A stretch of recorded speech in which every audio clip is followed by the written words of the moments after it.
Sanibonani Nkululeko and welcome to another episode of EkuPodcast. Kamalam Tulasizo Masilela, and joining me again is the MMC for Finance, Nkululeko Dunga. How are you doing, sir? No, we're doing very well. Thank you, Masilela, for once again having us here. Post the budget speech of the city of Ekurhuleni. It's extremely cold outside. And we are hoping that people of Ekurhuleni are keeping warm and that the department has kept its lights on. Let's hope. You had a budget speech on the 25th of May, and there might be points that people have missed. Do you want to just go through the highlights of your speech? Yeah. So following the process of what we would have termed the budget process, which was the Integrated Development Plan Public Participation process, which directed us to convening community meetings and taking their priorities as wards, as well as meetings with stakeholders, such as business people, and allowing a process where members of society can just write to us through suggestion boxes in our CCCs, but also send us emails and WhatsApps for our budget tips. We then formulated the budget in consultation with the Budget Steering Committee and the Department of Finance and Strategy and Planning.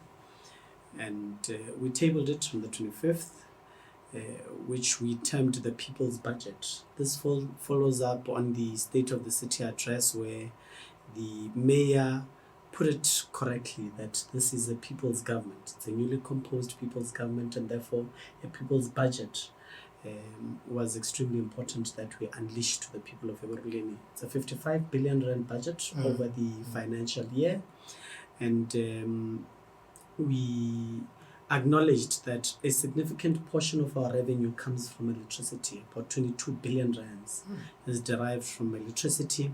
About 6.7 billion rand is from water services and the supply of water. 3.5 billion or so is derived from a service charge of sewage. About 1.8 billion rands is derived from waste collection in the city of Ekurhuleni. We attain about 6 billion or so in terms of grants that are offered to us, either at a provincial or a national government, an equitable share. And our expenditure as well, we referred to the 2.7 billion rand in terms of capital expenditure budget that we've allocated. This 2.7 billion rand is supposed to ensure that we build infrastructure, we buy, build and assets of the city of Ekurhuleni, but also we procure necessities such as the compactors and waste removal trucks in the city of Ekurhuleni, and we allocated a budget for it. We build roads and we actually fix them in the city of Ekurhuleni, and the expansion of the BRT system in the city of Ekurhuleni, known as Harambe. Oh, yes. So we've done all of those allocations, and they amount to about 2.7 billion rands. Out of the 2.7 billion rand, the city in itself has contributed about 355 million rands of its own revenue towards the infrastructure development in the city of Ekurhuleni. So that's what our budget is. We'll be spending, which is very important to us, just above 1 billion rands on the maintenance and repairs of the energy infrastructure in the city of Ekurhuleni, which is inclusive of the maintenance of substations and the protection thereof, and the ultimate elimination of cable theft. Oof. Now, you spoke passionately about the issue of electricity and how the grid is failing the people. What is the people's government planning on doing to alleviate this issue? So in the immediate, we've got short, medium and long-term solutions for the sustainability of the electricity grid. As I've already said, that electricity contributes a significant portion, so almost 40% of revenue in the city of Ekurhuleni. So we can't speak of a budget and not speak of the protection of the revenue in itself, which is electricity. Currently, we experience a lot of load shedding, we experience a lot of power cuts, collapsed infrastructure, and we then took note that we need to have a plan that will stabilize the electricity supply in the city of Ekurhuleni. Currently, there is no plan, so we're going to introduce the integrated resource plan in the Department of Energy. So a resource plan would give us a framework in terms of how can we best stabilize the city of Ekurhuleni in terms of the supply of electricity. We use anything between 2,100 to 2,400 megawatts of electricity as the city of Ekurhuleni, which is roughly about 7% of the national usage of electricity through Eskom. And we need to ultimately at least eliminate load shedding. We need an additional of 1,000 megawatts. So Eskom has already given its intention very clear that they are not going to be generating electricity. I mean, with the 260 billion rand allocation towards Eskom at a national level, the Minister of Finance was very clear that the majority of the money must go towards distribution and transmission of electricity as opposed to generation. So which then forces municipalities and cities to go out there and look for electricity, which was something that was never done before. So now we have an opportunity to look at other ways of attaining electricity so that we can stabilize the city of Ekurhuleni. And there are many ways, including wheeling. So wheeling is a system that if there's a company that supplies electricity or that can generate electricity in the Northern Cape and the Eastern Cape or as far as the rest of the African continent, they're able to plug into the grid of South Africa, do the production of the electricity, and then it wheels its way into the city of Ekurhuleni. Wow. And that electricity is just for the city of Ekurhuleni only. The Minister of Energy just the other day spoke of such a process where they've already procured electricity from, or the potential to procure electricity from Mozambique, Really? as part of the process. And the other ways, which are in the immediate, in terms of short term and medium term, is to look at areas and infrastructure of the city where we can go off grid or micro off grid in terms of electricity. The current composition of the infrastructure does not allow us, because of a lack of electricity in the system, does not allow us to plug in more people into the grid. So why not go off grid? Why not go currently, if we're going to have informal settlements that are going to be electrified, why can't we have those specific areas running on a microgrid of their own? And we have battery supplies, we have whatever supplies would be needed to actually ensure that there's a stable electricity there. Our water reservoirs are extremely reliant on electricity to pump water. That's why when there's power cuts like we've experienced in Watem as a result of a substation that blew up, is that the water levels has a dire impact, because then your pump stations cannot pump water into the reservoirs, and ultimately there's no pressure that can pump water into our taps. And those are areas that we can completely go off grid, because it's just for that particular water reservoir to be put into a system, whether it being solar or any other wind, hydro, electricity system that can generate its own power and really go off grid, so that there's no impact on the water supply in the eventuality that there is load shedding, whatever the case might be. Another one is to look at selective and areas of high levels of economic activity. We've got a lot of those. We've got Pomona, we've got Jet Park, densely industrial hubs of the city of Ekurhuleni. The city of Ekurhuleni is known to being the workshop of the country. And that's where a lot of infrastructure of manufacturing is situated, and companies, that do a lot of production. And how do we protect those companies so that ultimately it doesn't equate to unemployment and the shutting down of companies? Is to exempt them from load shedding, is to exempt critical and essential services that are required, such as hospitals, police stations, areas to be exempted from load shedding. And those are just decisions that require political will and something that can be done in the immediate to protect not only infant industries, but also manufacturing and production industries, but also the frustration of communities. Communities are extremely frustrated. They go to a hospital does not have electricity. It does have an effect on those who are using oxygen masks into the system of hospitals and so forth. The same thing with police stations as well. You can get to a police station and there's no electricity, but there's nothing that they can do. So we've got to protect the community services that we offer that are essential to the functionings of the country, but equally as well the economy. Now you've touched on exempting business from load shedding, and because there is a dire need for that, because if a business is not functional, it only contributes to unemployment. Now, touching on the issue of unemployment, you did mention a couple of programs that you guys are working on to alleviate that issue. What is the people's government doing to address the issue of unemployment? Yeah. So out of the potential 2.2 million or so of people who are eligible to be employed in the city of Ekurhuleni, about 1.2 million of them are actually employed, meaning that we're sitting with a figure of about almost 900,000 to a million of people who are unemployed. Statistics are saying that it's 41% unemployment rate in the city of Ekurhuleni, which is extremely high.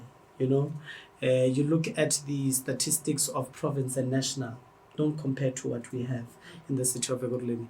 That can only mean a couple of things. One, it means that the jobs generated in the city of Ekurhuleni do not benefit the people of Ekurhuleni. Crazy. But the second and most fundamental point is that there are no economic enhancement opportunities, because we've known for the longest of times that the informal sector is the biggest contributor towards unemployment. So as hence we have now brought back the Vuguphile program and initiative in the city of Ekurhuleni that will incubate plumbers, electricians and so forth to start participating in the mainstream of economic activity. And who best to implement a program that speaks of economic activity than the government in itself, because they are supposed to show and give a line of march to everyone else. Yes. And our approach as the people's government is to have a government that orientates its programs around massive absorption of employment and job opportunities. So when we spoke of the curbing of technical losses of water and electricity, means that we must employ people or plumbers and electricians who can actually go out to households and assist, particularly in indigent households, and assist in terms of their plumbing needs and their electrification needs that can have an impact in terms of technical losses that the city experiences, meaning that would employ more artisans. We spoke of the maximum usage of the current human resource. We're standing it off between anything between 30 to 40% of vacancies in terms of the vacancy rate into the city of Ekurhuleni. What does that tell you? That we have an opportunity to employ more people, so that at least it's a better reflection, because these are budgeted posts. And why are we not hiring people and absorbing them into the system so that the system can function all on its own, so that's part of the insourcing of critical services as the city of Ekurhuleni, considering that these are budgeted posts, so those are just some of the immediate things. We spoke of a need to assist e-Paza shop in townships. We've allocated a budget under economic development towards that as well. So there are many things that we can refer to that speaks to an absorption of jobs, because we make a commitment that we need jobs manje, not any other day, because our people have told us as we were engaging in the IDP process that if you want us to pay for rates and taxes, employ us. We have no problem in paying for electricity. We have no problem in paying for water. Give us employment and we'll duly oblige in terms of the payment. And we've heard their cries. This is now addressing the people who are eligible or who are eligible for employment. But now there are people who are not eligible for employment, and this is where the social packages come in. Can you just take us through the plan when it comes to social packages? So we've got the social relief program, Yes. which is in the main the indigent policy. We've amended the indigent policy. Before, for those who qualify for an indigent policy, must have had a house that is worth 250,000 or less. We've increased it to 500,000. Wow. So anyone with a house assessment value of 500,000 and less now qualifies to apply for an indigent policy. Wow. We've also included informal settlements that have been reblocked and electrified.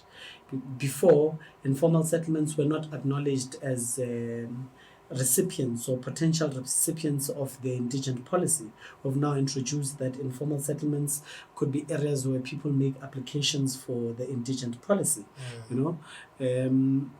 So what does that mean? That means that we now have a pool of about 247,000 additional people that can form part of the indigent policy of the city of Ekurhuleni. We've also taken down the red tapes, because many a times the indigent field workers would go and do the assessments. Then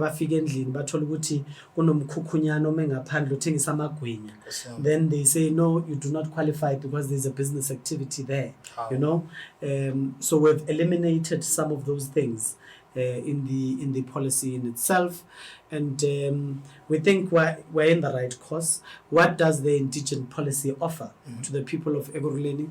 50% off on your assessment of rates. It still gives you 6 kiloliters of free water, 50 kilowatt of electricity, and free burial for indigent households, as well as specialized rates in terms of firefighting and ambulances. And the reason why it speaks to special rates is on the basis that the issue of disaster management services, particularly of ambulances, is not a funded mandate of the city of Ekurhuleni. It's not a funded mandate of any municipality. It solely lies on the provincial government to actually undertake. But we are going to cover some of the costs for those who are indigent.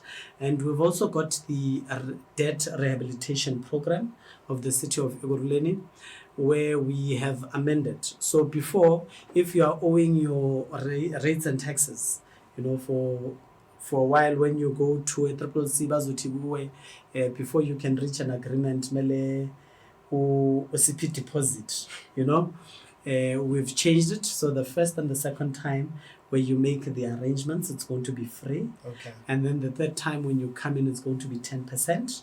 And then if you default for the fourth time, we're then going to request for 20% now. Okay. Before, it was much, much more higher than that if there were greater percentages in terms of the debt rehabilitation program. And once you have gone into that program and you commit, and then you are not in arrears for a period of 36 months, we are going to write off your debt. Wow. So we're appealing to members of the community, those that do owe their rates and taxes, to actually undertake the process of debt rehabilitation program, because ultimately, if you are looking at a 50% write-off, if you just conform to these basic and simple terms, will go a long way. And our idea is to actually understand the frustrations that communities are having in terms of the payments of services, but at the same time, we've got to protect the assets of the city. We've got to protect the resources of the city so that we can continue to render services to our people. Absolutely. But with all the benefits that you've mentioned that comes with the indigent program, there's still a low number of registered indigents in the city. How is the people's government going to address the status quo? Yeah, so we're sitting a little under 40,000 in terms of those who are deemed and registered indigents. We have to aggressively go in a campaign to absorb as many people into register of indigent. And I mean, it's extremely important that we engage in that particular process, and one of the best ways of doing it is to having programs in areas where we know that predominantly uh, these are where we would find our people to form part of this. Thokoza, Cllr, Tembisa, Duduza, Guatema, and Zagani. We have to go on an aggressive awareness campaign, door to door, that will unleash indigent field workers to actually engage in a process of interacting with our people, and will obviously also have serious interactions with ward councillors, and we're going to need them to come on board as well, because they are the ones who best know their constituencies. Absolutely. And the areas where we can actually go in and do an increase. Statistics SA has told us that in terms of capita per head or per household, city of Ekurhuleni is much more below than any other municipality. Meaning that there are more people who are living on the poverty line in the city of Ekurhuleni than there are anywhere else in all of these other metros in the country. Wow. Yet we are the lowest benefiters of equitable share, and we've got the lowest as well in terms of the indigents that are registered. So we genuinely have to go out there, and I know that the mayoral committee as well has taken a decision that as MMCs, we've got KPIs, and part of our KPIs is to increase the number of indigents in the CCCs that we are deployed.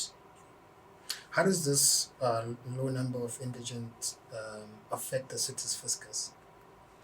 It has an effect, because in terms of our equitable share, we receive about 5.2 billion or so of rands from National Treasury to take care of what we are able to give to the people of Ekurhuleni who are part of the indigent register. Yet the city of Ekurhuleni contributes about 300 to 400 million, no, in actual fact, it's about 700 million. We contribute about 700 million of our own revenue towards the indigent beneficiaries and households. It's a 200 million increase from the previous year. So we're experiencing a lot of usage of free basic services through our people who cannot afford to pay for these basic necessities. Yet the National Treasury has not acknowledged that because of the low number of our indigent register. So as hence it is important that we actually do an increase in that, so that we can have more resources that can be allocated to us as the city of Ekurhuleni. You touched on the issue of education in the city, more particularly with regards to the establishment of the University of Ekurhuleni. Would you want to talk about that? Yeah, statistically, only 4% of the citizens of Ekurhuleni have anything above matric. Wow. That is a very low figure. And part of that culture of education that we need to instill that has not been there is as a result of there being no university in the city of Ekurhuleni. You can look at all municipalities and all metros, big metros that is, they all have universities. Absolutely. You've got the city of Johannesburg with the University of Johannesburg, and KZN with eThekwini Durban. It's got DUT and the University of KZN. You go to the Western Cape and the city of Cape Town. They've got the Cape Peninsula, the Western Cape, Stellenbosch, and many other universities, But here, we don't have anything. We're just reliant on one campus which cannot absorb as many people of UNISA there in Davidton. So we've got to have a university of Ekurhuleni. It's of paramount importance. It was brought before, the lobbying of it. So we are going to extensively lobby and ensure that this idea of a university in the city of Ekurhuleni is realized, because we're friends of education as the people's government, and we understand that to address the challenges of skill in the city of Ekurhuleni to address the challenges of unemployment would have to have a proper education system and culture in the city of Ekurhuleni. And one way of doing it is to ensure that there's the building of the city of Ekurhuleni University. And on the same day, you know, when we're tabling the budget speech as the people's government, was an announcement by the Department of Higher Education and Training that has allocated about just before 9 billion in terms of the building of the universities, inclusive of the one in the city of Ekurhuleni. So that's something that we have to look at.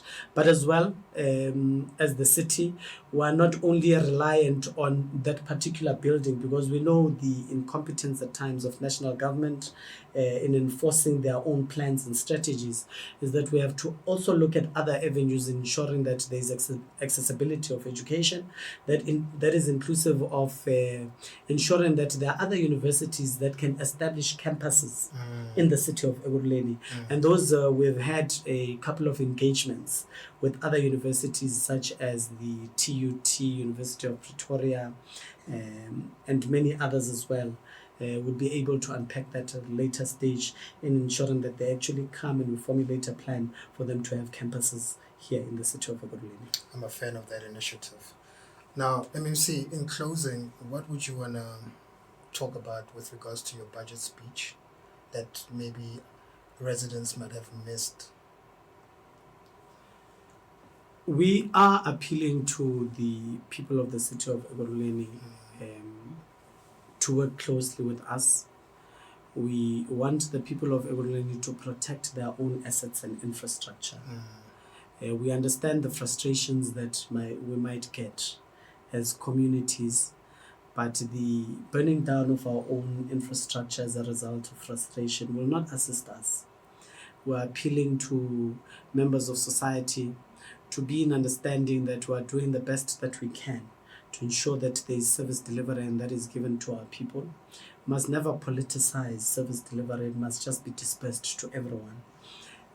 We are also appealing to the people of Ekurhuleni to ensure that they pay their rates and taxes, and they pay what is due to the city of Ekurhuleni, so that we can implement the decisions and the plans that we have for the city of Ekurhuleni.